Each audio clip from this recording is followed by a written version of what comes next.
오늘 복음서 누가복음 23장에 보게 되면 무리들이 예수님을 빌라도의 법정에 끌고 갑니다.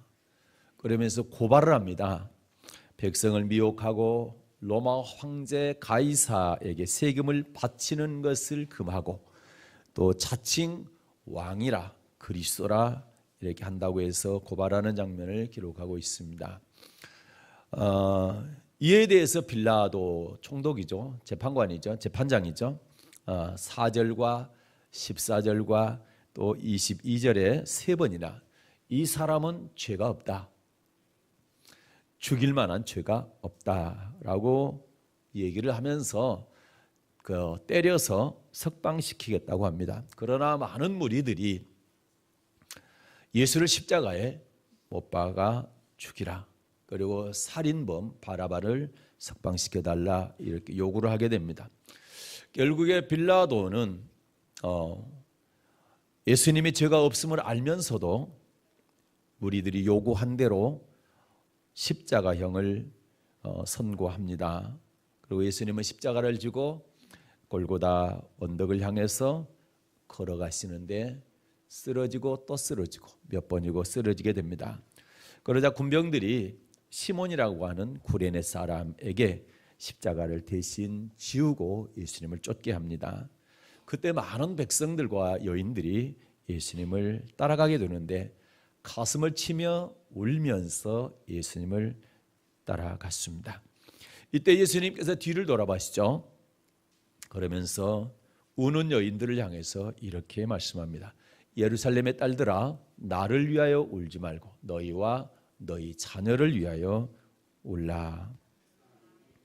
주님께서 나를 위하여 울지 말라, 너희와 너희 자녀를 위해서 울어라 이렇게 말씀하셨는데, 주님은 과연 주님을 따르는 여인들과 사람들에게 그 자녀들 또 본인들을 위해서 무엇을 위해서 울기를 원하셨을까요? 그래서 이 시간에는 복음서 누가복음 23장 26절부터 31절 말씀을 중심으로 해서 무엇을 위해 울어야 하는가라는 제목으로 함께 은혜를 나누도록 하겠습니다. 먼저 본문 누가복음 23장 26절부터 31절 말씀을 다 같이 받들어 읽겠습니다. 받들어 읽습니다. 저희가 예수를 끌고 갈 때에 시몬이라는 구레네 사람이 시골로서 오는 것을 잡아 그에게 십자가를 지워 예수를 쫓게 하더라. 또 백성과 및 그를 위하여 가슴을 치며 슬피 우는 여자의 큰 무리가 따라오는지라. 예수께서 돌이켜 그들을 향하여 가라사대 예루살렘의 딸들아, 나를 위하여 울지 말고 너희와 너희 자녀를 위하여 울라. 보라, 날이 이르면 사람이 말하기를 수태 못하는 이와 해산하지 못한 배와 먹이지 못한 젖이 복이 있다 하리라. 그때 사람이 산들을 대하여 우리 위에 무너지라 하며 작은 산들을 대하여 우리를 덮으라 하리라. 푸른 나무에도 이같이 하거든 마른 나무에는 어떻게 되리요 하시니라. 아멘. 우리 주님께서는 가슴을 치며 슬피 울며 따르는 여인들에게 나를 위해 울지 말고 너희와 너희 자녀를 위하여 울라고 하셨는데, 그 여인들에게 하신 말씀이 바로 저와 여러분에게 하신 말씀인 줄로 믿습니다. 그렇다면 우리는 무엇을 위해서 울어야 되는가? 첫째, 나와 내 자녀의 영혼을 위해서 울어야 합니다. 빌라도에게 십자가형을 선고받고 십자가를 지고 가시는 주님은 틀림없이 십자가 형틀 위에서 고통스럽게 죽으실 것이 뻔합니다. 그거를 주님은 다 알고 계시고 백성들과 여인들도 울면서 따라가는 이유가 예수님께서 십자가에 반드시 죽으실 것을 아셨기 때문에 슬퍼하며 따라간 것입니다. 그런데 왜 나를 위해서 울지 말라고 그러셨어요? 주님께서 그것은 주님은 온 인류를 위해서 죽으시고 그리고 3일 만에 살아나시고 그리고 승천하셔서 하나님 보좌 우편에 앉으시는 영광을 얻을 것을 아셨기 때문에, 그렇기 때문에 울지 말라고 하는 겁니다. 그래서 인류의 구원을 위해서 마땅히 갈 길을 가기 때문에 나를 위해서 울지 말라. 그러나 너와 너희를 위해서는 우려해야 된다라는 겁니다. 그래서 우리는 우리와 우리 자녀를 위해서는 우려해야 되는데 무엇을 위해서 우려해야 되느냐? 첫째, 나와 내 자녀의 영혼을 위해서 우려해야 되는 것입니다. 믿음의 결국은 곧 영혼 구원을 받는 것입니다. 성경의 모든 말씀의 초점은 영혼 구원에 맞춰져 있습니다. 남유다 왕 가운데 13번째 왕이죠. 믿음이 좋기로 소문난 히스기야 왕이 있습니다. 히스기야는 종교 개혁을 했던 아주 유명한 또 위대한 왕이었습니다. 여호와 율법에 기록된 대로 성전을 깨끗이 정화했습니다. 그리고 예배와 찬양에 집중해서 하나님을 섬기고 또 감사 찬양을 드리게 하고 11조를 드리게 하고 또 유월절을 지키게 하고 백성들로 하여금 여호와 율법을 잘 지키도록 했습니다. 말 그대로 종교 개혁을 한 것입니다. 그러나 하나님께서 얼마나 좋아하셨겠어요. 하나님께서 남유다에 많은 복을 주시죠. 그 중에서도 예루살렘에 큰 희락이 있었다. 성경은 말씀합니다. 큰 희락이라는 얘기는 큰 기쁨이 있었다라는 거죠. 예루살렘 성 전체에 큰 기쁨이 있었는데 다윗의 아들 솔로몬 때부터 이러한 희락이 없었다. 이렇게 성경은 기록합니다. 또 온 백성들이 11조를 드렸는데 그것을 쌓아서 더미를 이루었습니다.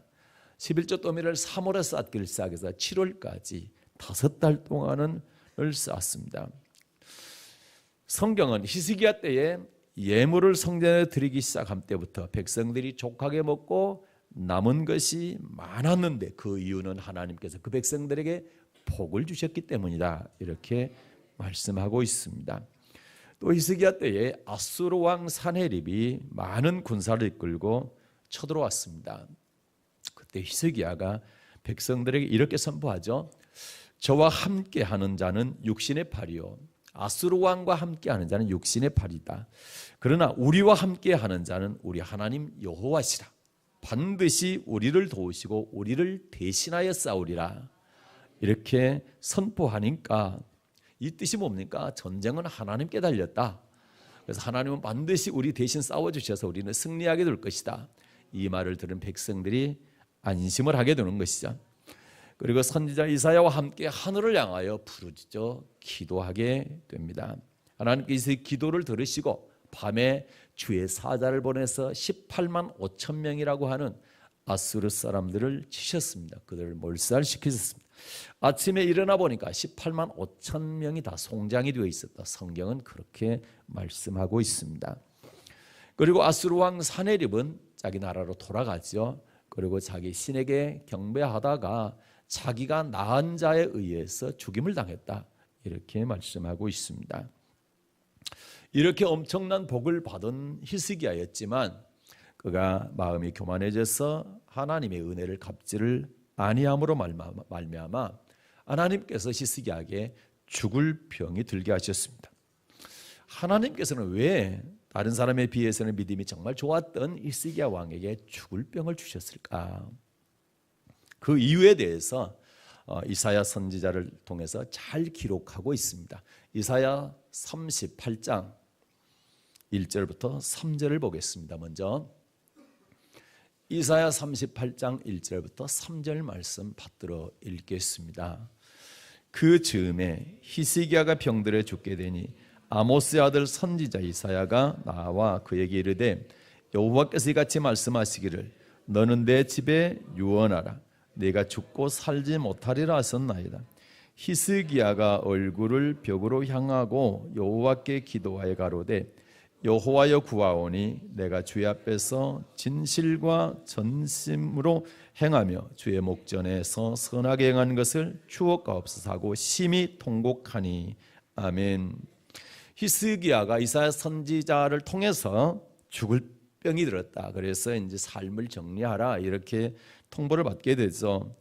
그 통보를 받자마자 얼굴을 벽으로 향하고 뭐합니까? 하나님께 기도하는데 하나님 제가 전심과 진실함으로 하나님께 순종하고 선을 행한 것 다시 말해 창조의 목적대로 살았던 것을 기억해 주십시오. 이렇게 하면서 통곡 기도를 하게 됩니다. 히스기야 기도에 대해서 하나님은 어떻게 응답해 주셨습니까? 4절부터 6절입니다. 받들어 읽겠습니다. 이에 여호와의 말씀이 이사야에게 임하니라. 가라사대 너는 가서 히스기야에게 이르기를 내 조상 다윗의 하나님 여호와께서 이같이 말씀하시기를 내가 내 기도를 들었고 내 눈물을 보았노라. 내가 내 수완에 15년을 더하고 너와 이 성을 아수르 왕의 손에서 건져내겠고 내가 또 이 성을 보호하리라. 아멘. 하나님께서는 히스기야의 눈물의 기도를 들으셨습니다. 그래서 죽을 병을 낫게 하시고 15년의 생명을 연장시켜 주셨습니다. 그럴 뿐만 아니라 보너스도 주시죠. 예루살렘 성을 아수르 왕의 손에서 건져주고 그리고 보호해 주겠다. 이렇게 약속까지 해 주셨습니다.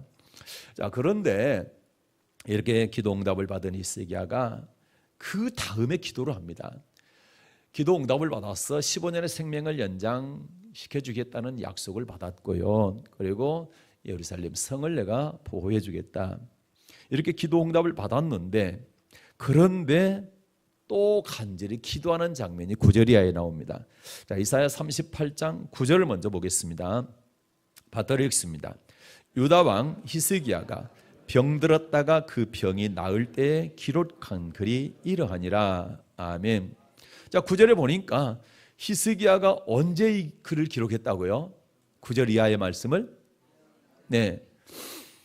병들었다가 그 병이 나을 때에. 그러면 죽을 병 걸려서 그 병이 나은 이후에 이걸 기록했다라는 거죠. 네. 그래서 이제 그리고 나서 기도하는데 육체의 병을 고쳐달라고 통곡할 때보다 더 슬피 울면서 기도를 하게 됩니다. 왜 그렇게 내 육체의 병을 고쳐달라고 해서 하나님께서 고쳐주셨어요. 그리고 15년의 생명을 연장해 주셨어요. 그런데 병 낫고 나서 더 슬피 울면서 제비같이 학같이 비둘기같이 슬피 울며 더 애절하게 기도를 했을까? 자, 이사야 38장 14절을 보겠습니다. 받들어 읽겠습니다. 나는 제비같이 학같이 지적이며 비둘기같이 슬피 울며 나의 눈이 쇠하도록 앙망하나이다. 여호와여 내가 압절을 받사오니 나의 중보가 되옵소서. 아멘. 제비같이 학같이 비둘기같이 슬피 울면서 나의 눈이 쇠하도록 그렇게 하나님을 앙망하면서 기도했습니다. 그러면 그 기도의 내용이 뭘까요? 15절입니다. 읽습니다. 시작. 주께서 내게 말씀하시고 또 친히 이루셨사오니 내가 무슨 말씀을 아오리까? 내 영혼의 고통을 인하여 종신토록 가끈히 행하리다. 아멘. 가끈히 행한다는 얘기는 겸손히 행하겠다는 얘기죠. 무슨 얘기냐? 내 영혼의 고통. 무슨 고통이요? 영혼의 고통. 육체의 고통이 아니라 영혼의 고통이나 내가 종신토록 겸손히 행하겠습니다. 그러면 육체의 고통보다 더 심각한 고통이 영혼의 고통이라는 얘기죠. 그래서 종신토록 겸손히 살겠다는 겁니다. 자, 16절 볼게요. 읽습니다. 주여 사람의 사는 것이 이에 있고 내 심령의 영혼도 거기 있사오니 원컨대 나를 치료하시며 나를 살려주옵소서. 아멘. 주님, 사람의 사는 것이 이에 있고 이에 있다는 얘기는 15절의 영혼이죠. 사람의 죽고 사는 것이 어디에 있다고요? 영혼에 있고 그 다음에 내 심령의 생명도 온전히 어디에 있어요? 거기가 어디입니까? 영혼입니다. 내 심령의 생명이 온전히 영혼에 있습니다. 그래서 어떻게 하라고요? 원컨대 나를 치료하시며 나를 살려주옵소서. 뭘 치료하시고 뭘 살려달라는 겁니까? 이미 9절 앞쪽으로 보게 되면 육체의 질병은 치료해 주셨잖아요. 그리고 살려주셨잖아요. 그런데 육체의 질병이 낫고 죽을 병이 낫고 난 다음에 기도할 때 나를 치료하시며 나를 살려달라고 기도하는 것은 뭘 살려달라고, 뭘 치료해달라는 겁니까? 내 영혼을 치료해달라고요. 내 영혼을 살려달라고 기도한 것입니다. 17절입니다. 받들어 읽습니다. 보옵소서 내게 큰 고통을 더하신 것은 내게 평안을 주려 하십니다. 주께서 나의 영혼을 사랑하사 멸망의 구덩이에서 건지셨고 나의 모든 죄는 주의 등 뒤에 던지셨나이다. 아멘. 보옵소서. 내게 큰 고통을 더하신 것은, 내게 무슨 큰 고통을 더했단 말입니까? 육체의 큰 고통, 죽을 병을 더한 것은, 하나님께서 내게 죽을 병을 주신 것은, 육체의 고통을 더하신 것은 내게 평안을 주려 하십니다. 무슨 평안이요? 내 영혼의 평안을 주십니다.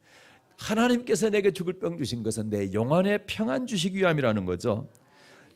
내 영혼을 사랑하셔서 멸망의 구덩이에서 건지기 위해서 내게 육체의 큰 고통을 더하셨다라는 것입니다. 그래서 히스기야에게 하나님께서 죽을 병을 더하신 것은 히스기야로 하여금 영혼의 평안을 얻게 하기 위한 것이고, 그리고 영혼을 사랑하셔서 멸망의 구덩이에서 건지기 위함이었다는 사실을 깨닫게 된 겁니다. 뭘 통해서 깨달았느냐? 죽을 병을 통해서 깨닫게 된 거예요. 죽을 병을 들고 나서, 죽을 병이 또 낫고 나서 생각하기를, 하나님께서 이렇게 간단하게 내 병을 치료하실 수 있는 분인데 왜 나에게 이렇게 큰 고통, 죽을 병을 내게 주셨을까? 아, 맞다. 그것은 바로 내 영혼으로 평안을 얻게 하기 위함이고 내 영혼을 멸망의 구덩이에서 건지게 하기 위함에 따른 사실을 깨닫게 된 것이죠. 그래서 제비같이, 학같이, 비둘기같이 슬피 구슬피 울면서 내 영혼을 치료해달라고, 내 영혼을 살려달라고 기도하게 된 것입니다. 사랑하는 여러분, 여러분은 어떤 기도를 하고 계십니까? 사업이 잘 되게 해달라고, 또 건강 달라고, 남편이 잘 되게 해달라고, 또 재물도 달라고, 직장도 달라고, 그리고 직장이 잘 되게 해달라고, 이런 기도 많이 하시잖아요. 당연히 하는 거 맞습니다. 그러나 더 중요한 기도, 내 영혼을 살려달라고, 또는 내 자녀의 영혼을 살려달라고 기도하고 계시냐 이 말입니다. 자녀에 대해서 기도하지 않는 분들이 아무도 안 계시죠. 내 자녀를 좋은 대학 가게 해달라고, 또 좋은 직장 얻게 해달라고, 또 좋은 배우자 만나게 해달라고, 또 성공하게 해달라고 그렇게 기도하잖아요. 그러나 정작 하나님께서 가장 관심을 갖고 계시는 내 자녀의 영혼을 위해서는 얼마나 기도하셨느냐 이 말입니다. 그래서 여러분, 이제부터 기도할 때 꼭 기도하십시오. 하나님, 내 영혼을 치료하시고 내 영혼을 살려주십시오. 그리고 꼭 기도하십시오. 하나님, 내 자녀의 영혼을 치료하시고 내 자녀의 영혼을 살려주옵소서. 이렇게 기도할 수 있는 여러분 되시기를 바랍니다. 하나님의 관심은 우리의 육체에 있지 않고 영혼에 있습니다. 육체는 풀의 꽃과 같이 금방 시들게 됩니다. 그러나 영혼은 영원합니다. 육체는 흙에서 와서 흙으로 돌아가 흙에 묻히지만 영혼은 하나님께 주셨기 때문에 하나님께로 돌아갈 것이고, 그리고 반드시 심판을 받게 될 것입니다. 그래서 하나님은 우리가 지옥 가는 것을 절대로 바라지 않습니다. 기뻐하지 않습니다. 어떻게 하든지 우리가 믿음으로 천국 가기를 원합니다. 그러나 지옥 갈 믿음을 가지고 살아가게 될 때는 육체를 쳐서라도, 육체를 사단에게 내주어서라도 영혼만은 살리기를 원하시는 분이 우리 하나님이신 것입니다. 자, 고린도전서 5장 5절 말씀을 보겠습니다. 1절부터 읽어야 되겠지만, 자, 5절만 읽겠습니다. 고린도전서 5장 5절 말씀 받들어 읽습니다.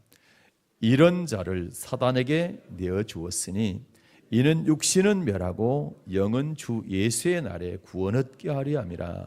아멘. 이런 자는 1절부터 보게 되면 음행한 자를 말하는 거죠. 음행한 자에 대해서 사단에게 내주어서 육신은 멸망하더라도 영은 주 예수의 날, 주 예수의 날이 언제입니까? 구원의 날, 재림의 날이죠. 심판의 날 말합니다. 그때 이 영혼만큼은 구원받기를 바라는 것이 주님의 간절한 뜻인 것입니다. 그러니까 음행과 같은 지옥 갈 죄를 졌을 때 하나님께서는 이 사람도 사랑하셔서 육체는 사단에게 내어줄지라도 영혼은 구원시키겠다는 것이 하나님의 강력한 뜻인 것입니다. 그러나 성경적으로 볼 때 무조건 구원하시냐? 그건 아닙니다. 조건이 하나 있습니다. 성경상 봤을 때 그건 뭡니까? 회개하는 겁니다. 철저히 회개하면 하나님께서는 어떤 죄라도 다 용서하시고 몸은 비록 사단에게 내어줄지라도 영혼은 주님의 날에 구원해 주시는 것입니다. 그러므로 회개하지 않는 사람은 육체도 멸망받고 영혼도 멸망받는다는 사실을 절대로 잊지 마시고, 혹시 우리가 실수했더라도 잘못했더라 하더라도 반드시 우리는 철저하게 회개할 수 있기를 바랍니다.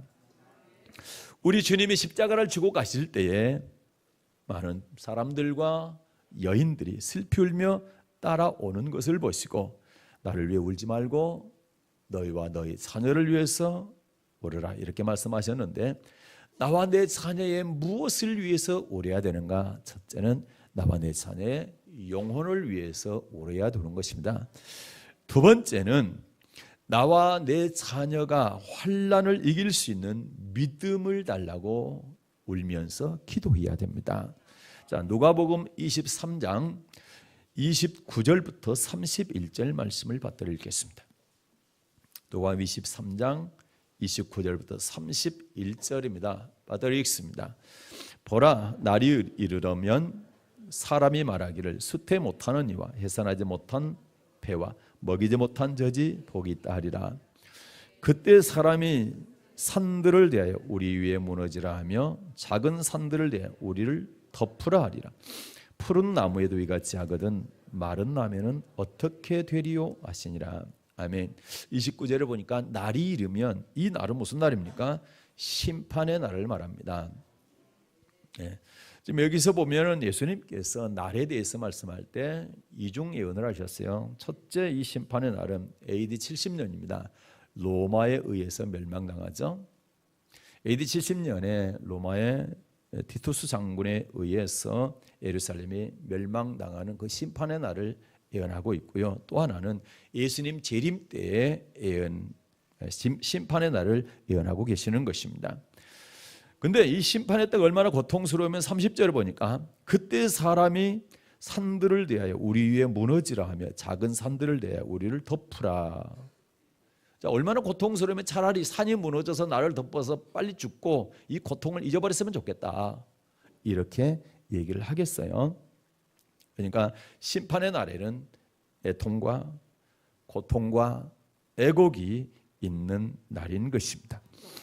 예수님이 재림하실 때 뭘 타고 오시나요? 자, 구름 타고 오시죠. 재림의 광경을 지구상의 모든 사람들이 다 보게 될 것이고 2000년 전에 예수님을 찔렀던 사람도 보게 될 것입니다. 그러나 재림을 준비하지 못한 사람들, 재림의 신앙으로 살지 않는 사람들에게는 모든 족속들이, 어떤 족속이라 할지라도 구름 타고 오시는 주님 때문에 애곡하게 될 것입니다. 통곡하게 될 것입니다. 계시록 1장 7절을 보겠습니다. 요한계시록 1장 7절입니다. 받들어 읽겠습니다. 볼지어다 구름을 타고 오시리라. 각인의 눈이 그를 보겠고 그를 찌른 자들도 볼 터이요 땅에 있는 모든 족속이 그를 인하여 애곡하리니 그러하리라. 아멘. 네, 땅에 있는 모든 족속이 그를 인하여 애곡하리라. 재림하시는 예수님 때문에 땅의 모든 족속이 애곡하게 되는데, 이 애곡하는 족속들은 예수님 재림에 대해서 준비하지 아니한 사람들을 말하는 것입니다. 자, 14장에 보게 되면, 요한계시록 14장에 보게 되면 예수님께서 구름 타고 오시는 그 모습을 더 상세하게 기록하고 있습니다. 보겠습니다. 요한계시록 14장 14절입니다. 받들어 읽겠습니다. 또 내가 보니 흰 구름이 있고 구름 위에 사람의 아들과 같은 이가 앉았는데 그 머리에는 금멸관이 있고 그 손에는 이한 낫을 가졌더라. 아멘. 자, 흰 구름 위에 사람의 아들, 인자를 말하죠. 예수님 말합니다. 예수님이 앉으셨고 머리에는 뭘 썼어요? 금멸관을 썼죠. 그런데 중요한 건 손에 뭐 들었습니까? 낫을 가졌다. 손에 뭘 가졌어요? 낫을 가졌죠. 이 낫 가지고 뭐 하려고 낫을 가졌을까? 자, 14절과 15절입니다. 15절과 16절입니다. 자, 15절과 16절 말씀 받들어 읽겠습니다. 다른 천사가 성전으로부터 나와 구름 위에 앉은 이를 향하여 큰 음성으로 외쳐 가로되 내 낫을 휘둘러 거두라. 거둘 때가 이르러 땅의 곡식이 다 익었음이로다 하니 구름 위에 앉으신 이가 낫을 땅에 휘두림에 곡식이 거두어지니라. 아멘. 우리 주님께서 손에 든 낫을 가지고 뭘 하시나요? 그래요. 곡식을 거두죠. 네. 16절 보니까 구름 위에 앉으시니가 낫을 땅에 휘두름에 곡식이 거두어지니라. 곡식을 거두죠. 낫을 가지고 추수 때에 곡식을 거뒀습니다. 그러면 여러분, 알곡은 모아 곡간에 들이고 쭉정이는 꺼지지 않는 불에 던지겠다는 말씀이 바로 여기에 해당이 되는 것입니다. 그러면 곡식은 알곡이죠. 모아서 곡간에, 천국 곡간에 들인다는 얘기고, 쭉정이는 꺼지지 않는 불에 태운다는 것은 심판한다는 얘기인 것입니다. 그래서 낫을 손에 든 것은 추수를 얘기하는 것, 알곡과 쭉정이를 고르는 예수님. 그래서 재림하신 예수님은 알곡과 쭉정이 고르러 오시는 것입니다. 그런데 17절 이하에 보게 되면 쭉정이 대신에 포도송이라고 말씀하고 있습니다. 자, 17절부터 20절 말씀을 받들어 읽겠습니다. 또 다른 천사가 하늘에 있는 성전에서 나오는데 또한 이한 낫을 가졌더라. 또 불을 다스리는 다른 천사가 제단에부터 나와 이한 낫 가진 자를 향하여 큰 음성으로 불러가로되 내 이한 낫을 이들러 땅에 포도송이를 거두라. 그 포도가 익었느니라 하더라. 천사가 낫을 땅에 휘둘러 땅에 포도를 거두어 하나님의 진노의 큰 포도주 틀에 던짐에 성 밖에서 그 틀이 밟히니 틀에서 피가 나서 말굴레까지 닿았고 1600 스타디온에 퍼졌더라. 아멘. 이번에는 낫을 휘둘러서 포도송이를 거르죠. 포도송이는 쭉정이를 말하는 것입니다. 19절을 보니까 쭉정이 포도를 어떻게 합니까? 거두어서 하나님의 진노의 포도주 틀에 집어넣죠. 거기다 던지죠. 그리고 그 틀을 밟게 되죠. 어디서 밟습니까? 성 안에서 밟지 않고 성 밖에서 밟게 됩니다. 발로 질근질근 밟는다는 얘기는 저주를 뜻하는 것이죠. 고통을 말하는 것이죠. 네, 그래서 지옥 보낸다는 말씀과 똑같은 것입니다. 그런 의미인 것입니다. 그래서 쭉정이는 꺼지지 않는 불에 태운다는 말씀과 진노의 포도즙 틀에 던져 넣고 발로 밟는다는 표현은 같은 의미인 것입니다. 네, 그런데 우리 주님이 재림하셔서 알곡과 쭉정이를 고르는 심판을 하기 전에 뭐가 있느냐? 재림 전에 뭐가 있습니까? 환란이 있습니다. 그리고 우리 주님은 환란 후에 재림하시는 것입니다. 자, 마태복음 24장 29절부터 31절 말씀을 받들어 읽겠습니다. 마태복음 24장 29절부터 31절을 받들어 읽습니다. 그날 환란 후에 즉시 해가 어두워지며 달이 빛을 내지 아니하며 별들이 하늘에서 떨어지며 하늘의 권능들이 흔들리리라. 그때에 인자의 징조가 하늘에서 보이겠고 그때 땅의 모든 족속들이 통곡하며 그들이 인자가 구름을 타고 능력과 큰 영광으로 오는 것을 보리라. 제가 그날 발소리와 함께 천사들을 보내리니 저희가 그 택하신 자들을 하늘 이 끝에서 저 끝까지 사방에서 모으리라. 아멘. 자, 환란 후에 해와 달이 빛을 내지 않습니다. 그리고 별들이 하늘에서 떨어지고 권능들이 흔들리게 됩니다. 그때 땅의 모든 족속이 뭐합니까? 통곡하죠. 그리고 주님이 구름을 타고 능력과 큰 영광으로 오는 것을 보게 됩니다. 그리고 주님께서 천사들을 보내서 택하신 자들을 하늘 이 끝에서 저 끝까지 사방에서 모으는 장면을 말씀하고 있습니다. 예수님께서 재림하는 장면이죠. 그래서 여기서 택하신 자들은 누굽니까? 택하신 자들을 모은다고 그러네요. 택하신 자들은 바로 환란을 끝까지 견딘 곡식들, 알곡들을 말하는 것입니다. 환란을 끝까지 견딘 성도들을 말씀하고 있는 것입니다. 그래서 알곡된 성도, 환란을 끝까지 견딘 성도는 하나님께서 우리 주님께서 재림하실 때 공중에 들림받게 하는 것입니다. 데려감을 당하게 되는 것이고 그렇지 못한 사람들은 버려둠을 당하게 되는 것입니다.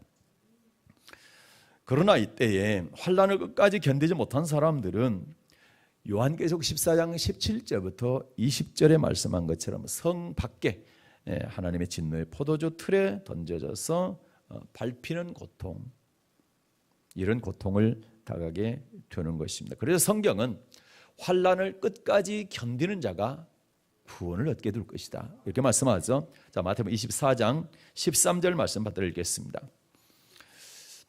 다 같이 읽습니다. 그러나 끝까지 견디는 자는 구원을 얻으리라. 아멘. 끝까지 견디는 자가 구원을 얻는다. 그럴 때 어떤 상황에서 끝까지 견디는 자가 구원을 받느냐? 9절부터 13절까지 읽겠습니다. 9절부터 받들어 읽습니다. 그때에 사람들이 너희를 환난에서 넘겨주겠으며 너희를 죽이리니 너희가 내 이름을 위하여 모든 족속에게 미움을 받으리라. 그때 많은 사람이 시험에 빠져 서로 잡아주고 서로 미워하겠으며 거짓 선지자가 많이 일어나 많은 사람을 미혹하게 하겠으며 불법이 성함으로 많은 사람이 사랑이 식어지리라. 그러나 끝까지 견디는 자는 구원을 얻으리라. 아멘. 자, 주님 재림 전에 뭐가 있다고 그랬어요? 환난이 있다 했죠. 자, 이 환난은 어떤 환난입니까? 9절을 보니까 그때 사람들이 너희를 환난에 넘겨주겠으며 너희를 죽이리니. 어떤 환난입니까? 예수 믿는 사람을 죽이는 환난이죠. 예수 믿는 사람 죽이는 이러한 환난에서 끝까지 견디는 사람이 바로 알곡이 된다라는 것입니다. 이 사람이 바로 택한 자가 되는 것입니다. 다시 계시록을 보게 되면, 계시록 14장에 보면 아까 재림의 장면이었죠. 그리고 낫을 들고 알곡과 쭉정이 골랐죠. 그러면 재림 이전에, 예수님 재림 이전에 뭐가 있다고 그랬어요? 환난이 있죠. 그러면 재림장 14장 이전 13장에 뭐가 있는지 한번 보겠습니다. 어떤 일이 일어나는지. 자, 요한계시록 13장 4절과 5절 말씀을 받들어 읽겠습니다. 받들어 읽습니다. 용이 짐승에게 권세를 주므로 용에게 경배하며 짐승에게 경배하여 가로되 누가 이 짐승과 같으뇨? 누가 능히 이로 더불어 싸우리요 하더라. 또 짐승이 큰 말과 참남된 말하는 입을 받고 또 42달 일할 권세를 받으니라. 아멘. 용은 사단을 말합니다. 용을 잡은 옛뱀이요 사단이요 마귀라. 자, 용이 짐승에게 권세를 주게 되죠. 사람들이 용에게 경배하고 짐승에게도 경배를 합니다. 그리고 이 짐승이 42달 동안 일할 권세를 사단에게 받게 됩니다. 이 권세를 받아서 성도들과 싸우게 되고 싸워서 짐승이 이기게 됩니다. 그리고 족속과 백성과 나라를 다스리는 권세를 받게 됩니다. 7절입니다. 받들어 읽습니다. 또 권세를 받아 성도들과 싸워 이기게 되고 각 족속과 백성과 방언과 나라를 다스리는 권세를 받으니. 짐승이 용에게 사단에게 권세를 받아서 성도들과 싸우는데 성도들이 지는 겁니다. 성도들이 이긴다라는 거죠. 그리고 각 족속, 백성, 방언과 나라를 다스리는 권세를 받았다는 얘기는 짐승이 전 세계를 장악하고 다스리게 된다는 말이죠. 그래서 이때 생명책에 기록되지 않는 모든 사람들은 짐승에게 경배를 하게 되는 것입니다. 이 짐승이 얼마나 대단했던지 큰 이적을 행하는데 하늘에서 땅으로 불을 내리라 하면 불이 내려옵니다. 13절 보겠습니다. 받들어 읽겠습니다. 큰 이적을 행하되 심지어 사람들 앞에서 불이 하늘로부터 땅에 내려오게 하고 불을 땡겨서 하늘에서 땅에 내려오게 하는 이런 이적들을 보입니다. 그러니까 사람들이 짐승을 경배를 하게 되는 것이죠. 데살로니가 후서 2장에 보게 되면 이 짐승이 성전에 앉아서 내가 하나님이다 이렇게 하죠. 그러니까 가짜 하나님인데 사람들이 하나님이라고 생각을 하고 믿게 되는 거죠. 그래서 짐승에게 경배를 하게 되고 또 더 나가서 뭐 합니까? 이 짐승이 자기에게 경배하지 않는 사람은 몇이든지 다 죽이게 됩니다. 15절 말씀이 그 말씀입니다. 받들어 읽겠습니다. 저가 권세를 받아 그 짐승의 우상에 생기를 주어 그 짐승의 우상으로 말하게 하고 또 짐승의 우상에게 경배하지 아니하는 자는 몇이든지 다 죽이게 하더라. 아멘. 아까 마태복음 24장 9절 이하에 보게 되면 환난에 넘겨주는데 어떤 환난이라고 했어요? 죽이는 환란이라고 그랬죠. 그런데 지금 마찬가지죠. 예수님 재림 전에 3년 반 동안 짐승 환란이 있는데 이 환란 때 예수 믿는 사람 다 죽이는 환란을 말하는 것입니다. 그럴 뿐만 아니라 오른손에 이마에 표를 받게 합니다. 그리고 표를 받지 않는 사람은 매매를 못하게 합니다. 아무것도 사고 팔지 못하게 하는 겁니다. 요한계시록 13장 16, 17절을 보겠습니다. 받들겠습니다. 제가 모든 자 곧 작은 자나 큰 자나 부자나 빈궁한 자나 자유한 자나 종들로 그 오른손이나 이마에 표를 받게 하고 누구든지 이 표를 가진 자 외에는 매매를 못하게 하니 이 표는 곧 짐승의 이름이나 그 이름의 수라. 아멘. 그렇죠? 오른손에나 그다음에 이마에 표를 받게 합니다. 이게 666표인데 이 표를 받은 사람은 매매를 하지만 이 표를 받지 않는 사람은 매매를 못하게 합니다. 그런데 이런 환난 가운데 끝까지 견디는 사람이 알곡 되어서 구원받게 된다라는 것입니다. 그러면 우리는 환난을 이길 수 있는 믿음을 가져야 되지 않겠습니까? 그래서 3년 반 동안 짐승의 환난 때에 이 환난을 이기지 못하고 짐승에게 경배하거나 또는 이마에나 오른손에 표를 받게 된 사람들은 나중에 어떻게 됩니까? 영원한 고통을 받게 되고, 이런 환난인데도 불구하고 끝까지 견뎌내는 사람은 영원한 안식을 누리게 될 것입니다. 그 말씀이 바로 요한계시록 14장 9절부터 11절 말씀에 기록되어 있습니다. 요한계시록 14장 9절부터 11절 말씀을 받들어 읽겠습니다. 또 다른 천사 곧 셋째가 그 뒤를 따라 큰 음성으로 가로되 만일 누구든지 짐승과 그의 우상에게 경배하고 이마에나 손에 표를 받으면 그도 하나님의 진노의 포도주를 마시니 그 진노의 잔에 섞인 것이 없이 부은 포도주라. 거룩한 천사들과 어린 양 앞에서 불과 유황으로 고난을 받으리니 그 고난의 연기가 세세토록 올라가려다. 짐승과 그의 우상에게 경배하고 그 이름의 표를 받는 자는 누구든지 밤낮 쉼을 얻지 못하리라더라. 아멘. 만일 누구든지 어떤 사람이든지 짐승과 그 우상에게 경배하고 이마나 손에 표를 받게 되면 천사들과 어린 양 앞에서 불과 유황으로 영원토록 세세토록 고통을 받게 될 것입니다. 우리 사랑하는 성도 여러분께서는 한 사람도 이런 고통당하는 사람이 없어야 될 것입니다. 그래서 우리 어떻게 살아라고 그래요? 12절과 13절 볼게요. 이렇게 살아야 되는 겁니다. 12, 13절 받들어 읽습니다. 성도들의 인내가 여기 있나니 저희는 하나님의 계명과 예수 믿음을 지키는 자니라. 또 내가 들으니 하늘에서 음성이 나서 가로되 기록하라. 작은 이후로 주 안에서 죽은 자들은 복이 또다 하시매 성령이 가라사대 그러하다 저희 수고를 그치고 쉬리니 이는 저희의 행한 일이 따름이라 하시더라. 아멘. 그래서 어떤 믿음이 필요합니까? 인내의 믿음이 필요한 것입니다. 어떤 인내의 믿음입니까? 하나님의 계명을 지키는 인내의 믿음. 그리고 또 하나는 뭡니까? 예수님의 이름을 끝까지 부를 수 있는 믿음. 그래서 인내의 믿음이 성도들에게 필요하다. 이 믿음을 가진 자가 죽을 때 주 안에서 죽는 자가 되는 겁니다. 그래서 주 안에 죽은 자들은 뭐가 있다고요? 복이 있다. 그리고 수고를 그치고 쉰다라는 얘기는 편히 안식한다. 하나님의 나라의 영원한 안식을 누리게 될 것이라고 말씀하고 있는 것입니다. 그런데 여러분, 하나님의 계명을 지키고 예수 믿으면 죽인다고 하는 그런 상황 속에서 내가 예수 이름을 끝까지 부를 수 있는 그런 인내의 믿음은 내 힘으로 안 되는 것입니다. 이건 하나님께서 우리에게 주셔야 되는 것입니다. 그래서 성령 받으라는 겁니다. 어떻게 할 때 성령 받습니까? 기도할 때 성령 받습니다. 그리고 어떻게 하다 성령 충만합니까? 기도할 때 성령 충만합니다. 성령 받고 성령 충만하게 되면 하나님의 어떤 계명도 지킬 수 있습니다. 하나님의 말씀을 그분이 지키게 해주시기 때문에 지킬 수 있는 것입니다. 그리고 환난을 끝까지 견뎌야 되는데 그 환난을 끝까지 견디게 하시는 분도 바로 성령 하나님이신 것입니다. 그래서 우리는 날마다 깨어서 기도해야 되는 이유가 거기에 있는 것입니다. 자, 누가복음 21장 35절과 36절 말씀을 받들어 읽겠습니다. 누가복음 21장 35절과 36절 말씀 받들어 읽습니다. 이날은 온 지구상에 거하는 모든 사람에게 임하리라. 이러므로 너희는 장차 올 이 모든 일을 능히 피하고 인자 앞에 서도록 항상 기도하며 깨있으라 하시니라. 아멘. 이 날은 언제입니까? 주님의 재림의 날입니다. 장차 올 이 모든 일을 능히 피하고, 장차 올 이 모든 일이 무엇입니까? 예수님 재림 전에 있을 환난을 말합니다. 그래요.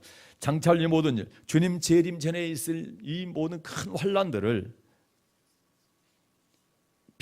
피한다는 얘기는 그걸 이겨내고 인자 앞에 서기 위해서는, 재림하시는 주님 앞에 서기 위해서는 뭐 하라는 겁니까? 항상 기도하고 깨어 있어야 되는 것이다. 할렐루야.